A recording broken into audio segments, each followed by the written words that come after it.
এগুলো কেচে দিও।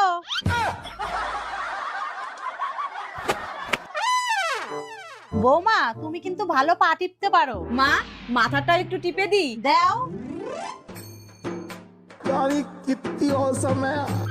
এ থাকলে আমি কোনোদিনও হাতটা পাবো না, আগে এইটাকে সরাতে হবে। হ্যালো, ছোট হাতির সাথে আমার যাওয়ার কথা হয়ে গেছে তো? আচ্ছা, আগে কিন্তু আমার যা, তারপরে শাশুড়ি। আমি সাথে করে ছবি নিয়ে আসছি। হাতি দিদি, এই না থুড়ি দিদি, আমাকে বিল্লু ভাই আপনার কাছে পাঠিয়েছে। কি করতে হবে? একজনকে রাস্তা থেকে সরাতে হবে। 50,000 লাগবে।